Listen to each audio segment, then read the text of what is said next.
लेकिन बताइए इसके लिए झारखंड रोड खुजे नहीं पता आज कहाँ चले गए झारखंड के लोग, आज क्या दुर्दशा है उनकी।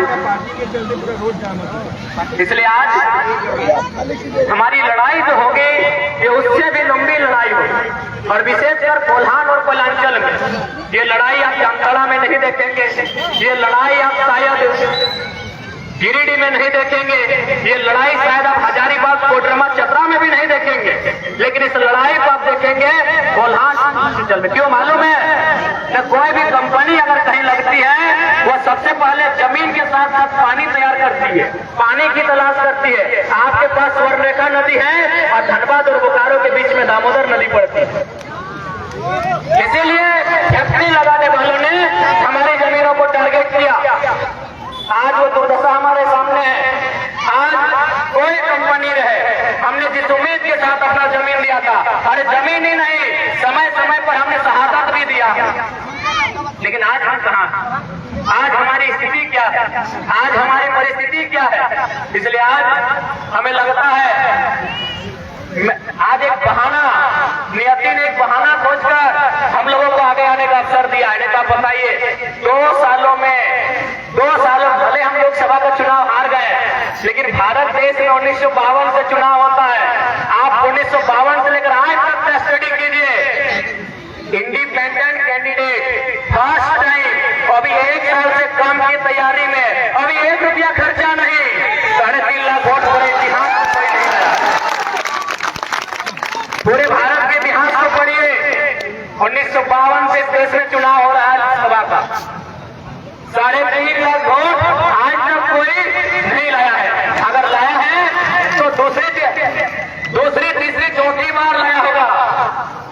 फर्स्ट टाइम इंडिपेंडेंट कैंडिडेट, अभी 1 रुपया नहीं। चाहे पता है तो मेरे बहाने झारखंड की शोषितों की आवाज सामने आई, वो आवाज जो कहीं धनबाद बोकारो में कोयला के खदानों के नीचे दब गई थी, वो आवाज जो टाटा जमशेदपुर में इन कंपनियों के नीचे दब गई थी, बस हम वही आवाज बन के आए हैं। उससे ज्यादा हम भी कुछ नहीं है, एक साधारण सा लड़का। आज हम हमारे पूर्वजों के साथ जुल्म हुआ है, हम उसी का हिसाब मांगने आए, हम उसी का इंसाफ मांगने आए। ये राज हमने किसके लिए दिया, और ये हम ही नहीं बात करते हैं। इस राज के प्रथम नागरिक राज्यपाल को कहा जाता है, टाटा जमशेदपुर के इस राज के प्रथम नागरिक राज्यपाल को कहा जाता है। जैसे देश का पहला नागरिक राष्ट्रपति को कहा जाता है, राज्य का पहला नागरिक राज्यपाल को कहा जाता है।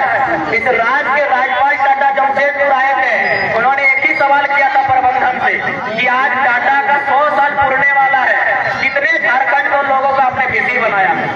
वीसी का मतलब वाइस चांसलर नहीं, वाइस चेयरमैन। 0 हमारा खून बहा, हमारा गांव उजड़ा, 1 2 नहीं सैकड़ों गांव हमारे उजड़े, आज भी उजड़ रहे हैं। आदित्यपुर में कभी गमरिया में, कभी सरायकेला में, आज भी हमारे गांव उजड़ रहे हैं। और आपने एक व्यवस्था नहीं बनाई कि हमारे लोग वीसी तक बन पाए। 0, पता नहीं कितने लोग सीएम बने। आज अगर पूरी दुनिया में, पूरे ब्रह्मांड में अगर सबसे ज्यादा अन्याय किसी के साथ हुआ है तो झारखंड के लोगों के साथ, झारखंड के लोगों के साथ हुआ है। आज भी हमारे साथ अन्याय होता है, आज भी हमारे लोग अपनी जमीनों के बदले मुआवजा मांगते हैं, विस्थापन की पॉलिसी मांगते हैं, हमें 353 का केस दिया जाता है। आज भी हमारे साथ ये अन्याय होता है। आज भी इनका पेट नहीं भरा है। एक सांसद के सीने में 12 गोली दागने के बाद भी इनका पेट नहीं भरा। इन अमीरों का पेट आज भी नहीं भरा। तो हम और आप लोगों ने मामूली लोग, इसीलिए आज भी सताए जा रहे हैं, आज भी हम अपने गांव से भगाए जा रहे हैं, आज भी हमारे गांव उजड़ रहे हैं। आपके यहाँ तो चलिए कम से कम उद्योग से, हमारे धनबाद बोकारो में देखिएगा तो कोयले के खदानों से उस मिट्टी को तोड़ के बंजर बना दिया। आज भी हमारे लोग उस अन्याय को झेल रहे हैं। इसलिए हमें लगता है कि आज झारखंड बदलाव मांग रहा है, आज झारखंड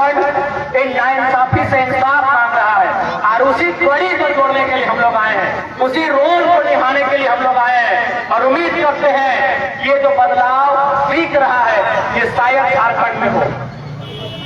और हम लोग आपको इस बात का विश्वास दिलाते हैं, भले लोकसभा में परिणाम हमारे रिजल्ट के रूप में नहीं रहा, लेकिन विधानसभा में हम लोग का खाता भी खुलाना तो झारखंड की आवाज को ऐसा बुलंद किया जाएगा कि दिल्ली भी सुनेगी। आज जहां भी हमें मौका मिला, इंडियन स्कूल ऑफ डेमोक्रेसी में हमें मौका मिला, देश के सबसे प्रतिष्ठित यूनिवर्सिटी जेएनयू में हमें मौका मिला बात रखने का, हमने हर जगह झारखंड के लोगों के दर्द की बात रखी।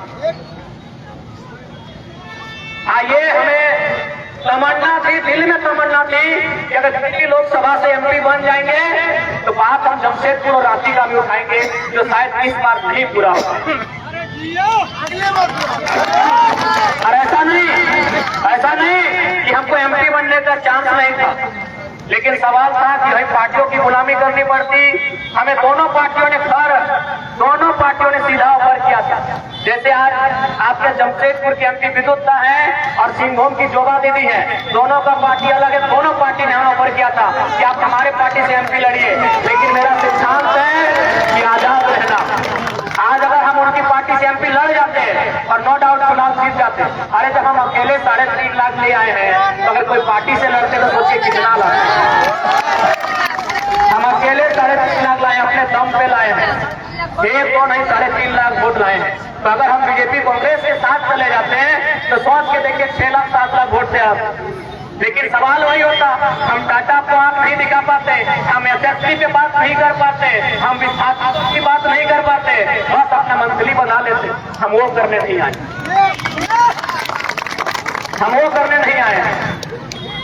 हमें झारखंड के जनमानस जिनके साथ अत्याचार हो रहा है, उस अत्याचार का पाई हिसाब लेने। अब ये झारखंड के जनमानस को तय करना, क्योंकि आज भी हमें लगता है कि लड़ाई बहुत लंबी है। हमारी लड़ाई उनसे है जो बहुत ताकतवर लोग हैं, आसान नहीं है। आप इतने बड़े बड़े कॉर्पोरेट से अपनी बात करेंगे तो आसान नहीं है।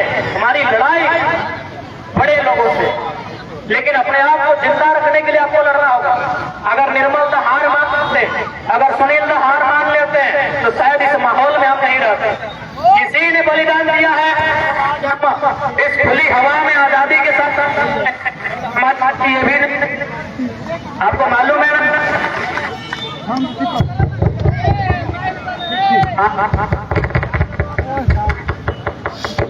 हेलो,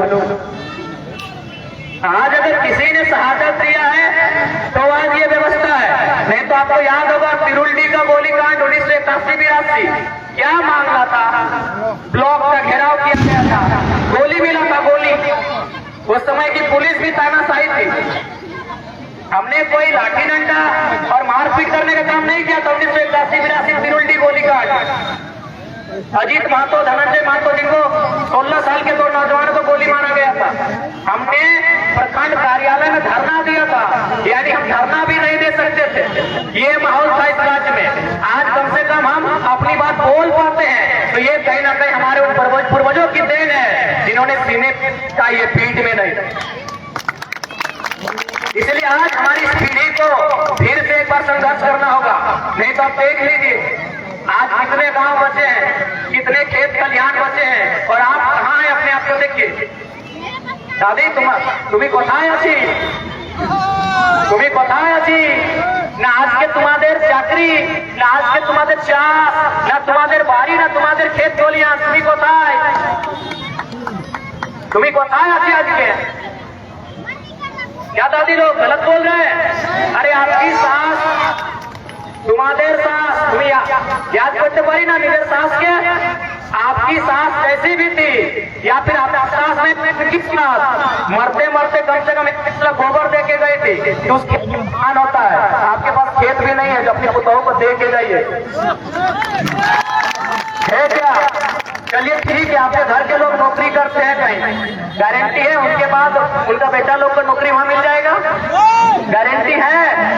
चलिए ठीक है, अच्छा बात है। अगर मेरे लोग बढ़िया नौकरी करते हैं तो हमको खुशी की बात है। मेरे लोग अगर हमको दिल्ली में मिलते हैं तो अच्छा लगता है, लेकिन क्या गारंटी है कि उनका बेटा भी उस काम को करेगा? नहीं ना। लेकिन ये गारंटी था कि बाप अगर चाष कर रहा है, खेती कर रहा है, तो बेटा कुछ करे या ना करे, लास्ट में खेती करके अपने परिवार का भरण पोषण करेगा। अब हमारे पास तो खेत भी नहीं कहा खेत बताइए, खेत इन्होंने लिया, इन कंपनियों ने लिया, तो हमारी लड़ाई तो उनसे है। भाई जब खेत हमारा लिया है तो वहां थोड़ी चाकरी होगी, उन पर अधिकार हमारा होगा। बताइए हमारी आवाज और हमारी लड़ाई क्या गलत है? और एक पीढ़ी के लिए क्यों लेंगे? और एक सवाल कि नहीं आपके बाप को नौकरी दिए थे, लोग कहते हैं कि आपके बाप को दिए थे, कहे बाप के बाप नहीं, बेटा का बेटा को भी देना होगा। क्यों कहे? 1907 में टाटा का स्थापना हुआ है ना, टाटा का स्थापना कब हुआ है? 1907 में। मालिक कौन थे? जो भी थे, जमशेदजी टाटा रहे, चाहे दोराबाई टाटा रहे, जो भी थे टाटा थे। आज मालिक कौन है? टाटा ही है ना। 100 साल पहले जब इन्होंने जमीन लिया था मालिक टाटा था, 100 साल बाद भी मालिक टाटा है। तो यदि 100 साल पहले मेरा बाप जमीन दिया था तो मेरे पास नौकरी अच्छा ही नहीं है नहीं है भाई। ये नियम आपको बनाना होगा, ये पॉलिसी बनाना होगा, क्योंकि खेत एक दिन के लिए नहीं होता है। खेत लाखों साल से मेरे पास था, उस खेत पर हमारी कई पीढ़ियों ने खाया है, और हम एक पीढ़ी कैसे मान लेंगे? एक पीढ़ी 30 साल की और 40 साल की नौकरी से काहे समझौता करेंगे? इस बात को भी हम विश्वास दिलाते हैं। कंपनी रहेगी, जब तक कंपनी का काम रहेगा जमीन देने वालों के हिस्से में नौकरी रहेगी। अभी बताइए ना 40 साल क्यों लेंगे? 100 साल पहले टाटा मालिक था, आज भी टाटा ही मालिक है। तो मेरे दादाजी के दादाजी अगर जमीन दिए हैं तो मेरा भी अधिकार होना चाहिए। अगर पूंजी लगाने वाले आज भी मालिक हैं तो जमीन देने वाले आज मालिक क्यों नहीं है? मेरा यही सवाल। ज्यादा समय नहीं लेंगे, अभी हमें जाना है और अंत में यही बोलेंगे, ठीक है हम लोग शहर में आ गए हैं, लेकिन अपने अंदर के गांव को जिंदा रखिएगा, अपने अंदर के झारखंड को जिंदा रखिएगा। हमें पूर्ण आशा है, इस दुनिया ने सिकंदर को देखा है खाली हाथ लौटते हुए। एक दौर आएगा जब ये जो कंपनियां जो बेईमानी काम कर रही है इन्हें भी लौटना होगा, एक दौर आएगा। बस आप अपने आप अपने हौसले को कम होने दीजिए।